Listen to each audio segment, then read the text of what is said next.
గత ఏడాది సెప్టెంబర్లో గ్రీన్లాండ్లో ఏర్పడిన మెగా సునామీ దెబ్బకు ప్రపంచవ్యాప్తంగా పలు దేశాల్లో భూ ప్రకంపనలు సంభవించాయి. ఈ ప్రకంపనల ధాటికి డిక్సన్ ఫ్లోర్ ప్రాంతంలో కొండ చర్యలు విరిగి పడిపోయాయి. ఈ సంఘటన తర్వాత ప్రపంచవ్యాప్తంగా ఉన్న పరిశోధకుల్లో దీనిపై ప్రత్యేక ఆసక్తి నెలకొంది. ఈ మెగా సునామీకి గల కారణాలు ఏంటో పరిశోధనలు ప్రారంభించేశారు శాస్త్రవేత్తలు. ఈ పరిశోధనల గురించి మరింత సమాచారం ఈ స్టోరీలో.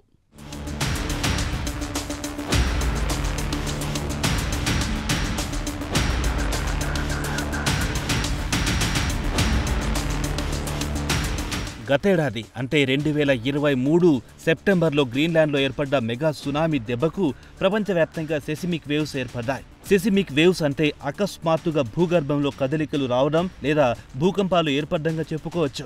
అలాగే అగ్నిపర్వతాలు బద్దలవ్వడం, పేలుళ్లు సంభవించడం, భూమిలో రాపిడి, హిమపాతాలు కరిగిపోవడం, అలాగే సముద్రాల్లో నీరు ప్రవాహం విపరీతంగా పెరిగిపోవడం అనేది సెసిమిక్స్ వేవ్ ద్వారా జరుగుతుంటోంది. అయితే గతేడాది డిక్సన్ పోర్ట్ వద్ద జరిగిన భూ ప్రకంపనల ద్వారా 2 రకాల సెసిమిక్ సిగ్నల్స్ జనరేట్ చేశాయి. భూమి కంపించిన ప్రాంతంలో హై ఎనర్జీ సిగ్నల్ రావడంతో పాటు అలాగే లాంగ్ లాస్టింగ్ VLP సిగ్నల్స్ అంటే దాని ద్వారా పోర్ట్ ఏరియాలో నీరు వెనక్కి ముందుకు కదలడం కనిపించింది. దీనికి ప్రధాన కారణం వాతావరణంలో మార్పులు చోటు చేసుకోవడం వల్లే గ్రీన్లాండ్ ప్రాంతంలో తరచూ భూ ప్రకంపనలు సంభవిస్తున్నాయనేది శాస్త్రవేత్తల అంచనా.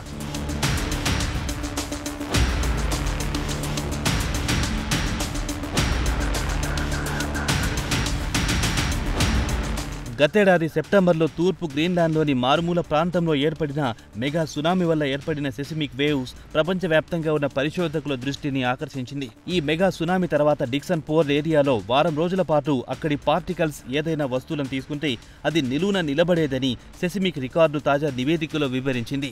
దీనికి సంబంధించిన GFG German research centre for Jio science కు చెందిన ఏంజెలా కారిలో పోన్స్ ఆమె సహచరులు కలిసి చేసిన పరిశోధనలో 2 అంశాలను వారు గుర్తించారు. ఒకటి, సముద్ర గర్భంలో పెద్ద పెద్ద రాళ్లు రాపిడికి పక్కకు జరగడంతో సునాములు ఏర్పడడం, దాని ద్వారా ఏర్పడే సిగ్నల్స్ ఓ వారం పాటు కొనసాగుతాయని తేల్చి చెప్పారు.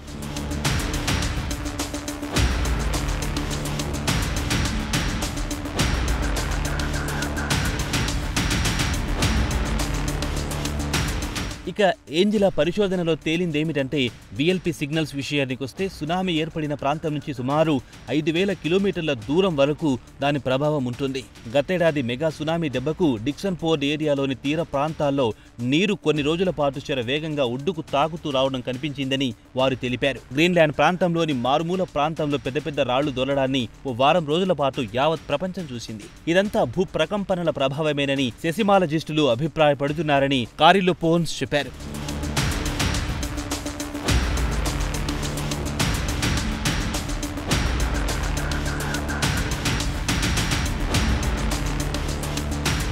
సెసిమిక్ సిగ్నల్స్ ను విశ్లేషిస్తే భవిష్యత్తులో తగు జాగ్రత్తలు తీసుకోవడానికి ఉపయోగపడుతుంది. ప్రస్తుతం జరుగుతున్న సెసిమిక్ ఈవెంట్స్ అంటే భూగర్భంలో జరిగే రాపిడి గురించి లోతుగా అధ్యయనం చేస్తే పోర్ట్ సిస్టంలో సీచీ ఎలా ఉత్పత్తి అవుతోంది తెలిసిపోతుందన్నారు. ఇక్కడ సీచీ అంటే భూగర్భంతో ఏర్పడే రాపిడి వల్ల ఆ ప్రాంతంలో వస్తువులు నిటారుగా నిల్చుంటాయి. అవి ఎందుకు నిటారుగా నిల్చుంటాయో పరిశోధన ద్వారా తెలుసుకోవచ్చని కారెల్లో వివరించారు. భూకంపాల వల్ల వాతావరణంలో కలిగే మార్పుల వల్ల కలిగే దుష్ప్రచారం గురించి కూడా పరిశోధన చేయొచ్చు. అలాగే గ్రీన్లాండ్స్ రీజియన్లో కొండ చర్యలు విరిగిపడడం లాంటి సంఘటనలు ప్రపంచంలో ఏ ప్రాంతంలోనైనా జరగవచ్చు.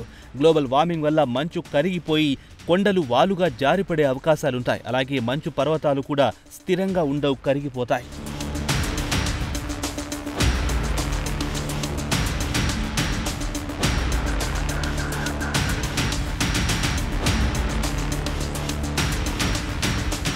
పశ్చిమ గ్రీన్లాండ్ ప్రాంతంలో ఇటీవల సునామీ దెబ్బకు ఆ ప్రాంతమంతా అతలాకుతలమైంది. 2017లో కరాడ్ పోర్ట్ ఏరియాలో సునామీ దెబ్బకు వచ్చిన వరదలకు నుగాట్సియాక్ అనే గ్రామంలో 4 ప్రాణాలు కోల్పోవాల్సి వచ్చింది. కాగా మెగా సునామీ అంటే 100 మీటర్లు లేదా 330 అడుగుల ఎత్తుకు అలలొచ్చాయి. ఈ అలలు గ్రీన్లాండ్ ఈస్ట్ కోస్ట్ నుంచి యూరోప్ వరకు ఈ అలలు చేరాయి. గతేడాది సెప్టెంబర్ 16న ఏర్పడిన మెగా సునామీ తూర్పు గ్రీన్లాండ్లోని మారుమూల ప్రాంతంలో ఏర్పడింది.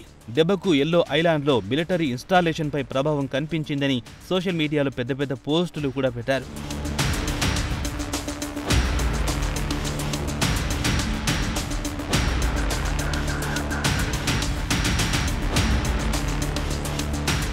కారిలో పోన్స్ ఆమె సహచరులు కూడా సెసిమిక్ సిగ్నల్స్తో పాటు శాటిలైట్ ఇమేజ్లపై అధ్యయనం చేస్తున్నారు.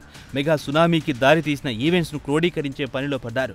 గతంలో జరిగిన ఇలాంటి ఈవెంట్స్తో తాజాగా జరిగిన మెగా సునామీ ఈవెంట్స్ను రెండింటిని దృష్టిలో ఉంచుకొని అధ్యయనం చేస్తామని, వాతావరణంలో మార్పునకు ప్రస్తుతం జరుగుతున్న ఈవెంట్స్కు లింక్ ఉందా అనేది కూడా తేలిపోతుందని ఆమె చెప్పారు.